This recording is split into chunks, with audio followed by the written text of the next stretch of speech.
Mr. President. For this time, my name is Franciscus Orlando Pigay, and I'm from Timika City. I'm one of the students who study in Palmerston North. Who's coming from Palmerston North here? Currently studying International Pacific United and majoring international relationship. I got a couple questions for you, but first I just want to say welcome to New Zealand, kia ora, atau yang kita biasa taunya kalau bahasa Papuanya di tempat saya, amule. Asik. I just continue to my question. My first question is, kita biasanya sering dengar tentang kunjungan Bapak ke Papua. I just want to know about what makes you come often to Papua? Like, what motivates you, sir? Apa yang memotivasi Bapak? Gitu. I'm a little bit nervous, but yeah, I do my best. Yes. And I mean, don't blame me. I'm standing here with the #1 guy in Indonesia. Yeah. 2014 akhir,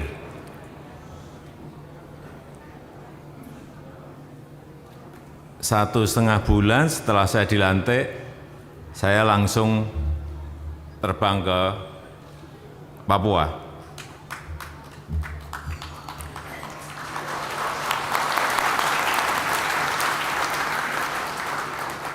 Saya betul-betul ingin melihat secara langsung kondisi baik masyarakat, baik infrastrukturnya, baik fasilitas-fasilitas yang ada di sana dibandingkan dengan wilayah-wilayah lain.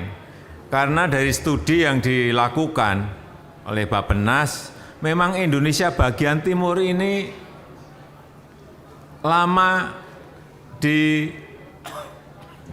apa istilahnya dilupakan, dianaktirikan, ya, atau diabaikan, dianaktirikan kok kejem banget. Ya kira-kira itu. Jadi wilayah bagian timur ini kurang kita perhatikan, baik di pembangunan infrastruktur, pembangunan sumber daya manusia semuanya. Dan informasi yang saya terima, data yang saya terima ingin saya lihat lapangannya seperti apa. Dan ternyata betul, tadi salah satunya jalan misalnya dari antar kabupaten saja nggak ada. Kemudian saya saat 6 bulan setelah itu saya pergi ke Papua lagi. Saya sekarang ini sudah 7 kali datang ke Papua, dan itu merupakan provinsi yang paling sering saya kunjungi. Padahal kalau mau terbang dari Jakarta ke Papua itu butuh waktu 6 jam.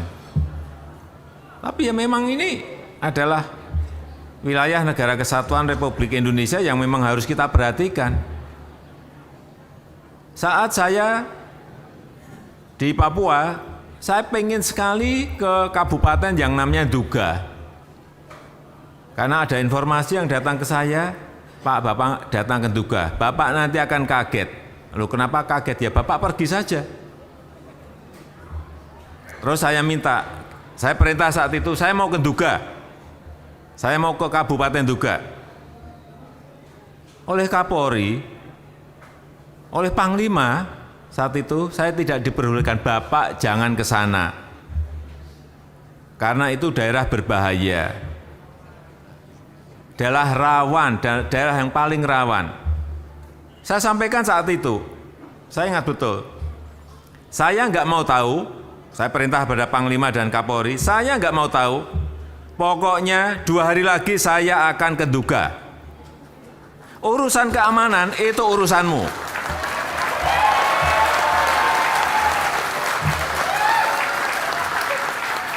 Saya mau terbang ke sana.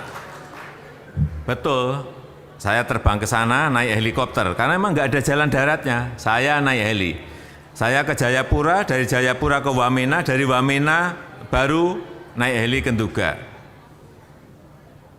Saya yakin tadi siapa tadi yang dari Papua tadi? Orlando. Orlando mana tadi? Orlando mana? Pernah ke Nduga? Ngaku aja, pernah ke Nduga? Ah, belum kan? Belum pernah. Ya karena memang dari Wamena saja mau ke Nduga itu butuh waktu 4 hari, berjalan di tengah hutan. 4 hari 4 malam. Kalau bilang sudah, saya cek benar. Untungnya bilang belum. Dan saya percaya, setelah saya sampai di Nduga, saya ke sana dengan Bu Jokowi.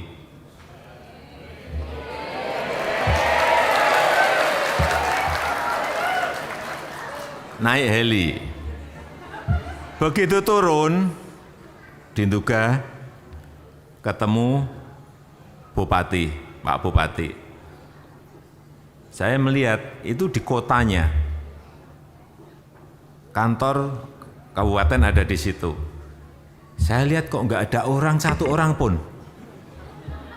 Di tengah hutan ada wilayahnya. Saya tanya ke Bupati, penduduknya di sini ada berapa? Pak Bupati menyampaikan ke saya, Pak Presiden, di sini ada, saya ingat, 129.000. Mana satu aja nggak ada ngomong 129.000. Benar ada, betul Pak. Itu distriknya ada di tengah-tengah hutan Pak. Kalau Bapak mau ngecek silahkan. Pak Bupati ini pintar, pasti saya nggak ngecek gitu. Kira-kira berjalan dari sini ada yang 8 jam, ada yang 12 jam. Ya dia udah nyangka pasti saya nggak akan mungkin jalan. Ya, oke saya percaya. Tapi yang perlu saya sampaikan di sini adalah di Kabupaten Nduga itu aspal 1 meter saja tidak ada. Inilah yang menyebabkan saya sedih sekali. Dan saat itu saya perintahkan agar jalan dari Wamena ke Nduga itu segera dibangun dan dikerjakan. Dan tadi saudara-saudara sudah melihat hasilnya tadi. Untuk membuka isolasi saudara-saudara kita yang ada di sana. Membuka dulu. Sebagian sudah diaspal, sebagian belum. Tapi paling tidak kendaraan bisa lewat. Mobil bisa lewat, trail juga bisa sampai ke sana. Itu. Dan sekarang 4 sampai 6 jam lah dari Wamena ke Nduga sudah bisa dilalui. Saya sudah mencoba separuhnya.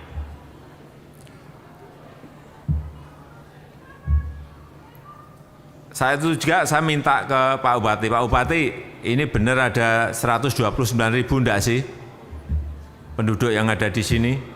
Benar Pak ada. Oke saya tunjukkan saja tempat yang paling ramai yang ada di kabupaten ini di mana? Bisa Pak kita ke pasar. Saya diajak ke pasar. Begitu sampai di pasar saya kaget, ternyata di situ juga ada paling-paling 60 orang saja. 60, bukan 60.000, 60 orang. Inilah kondisi apa adanya yang ingin saya sampaikan kepada Bapak Ibu dan saudara-saudara semuanya berkaitan dengan pertanyaan tadi. Kenapa saya begitu intent ke Papua? Dorongan apa yang menyebabkan itu? Ya jawabannya yaitu semakin saya tahu, semakin saya ingin memberikan perhatian yang berbeda kepada Papua.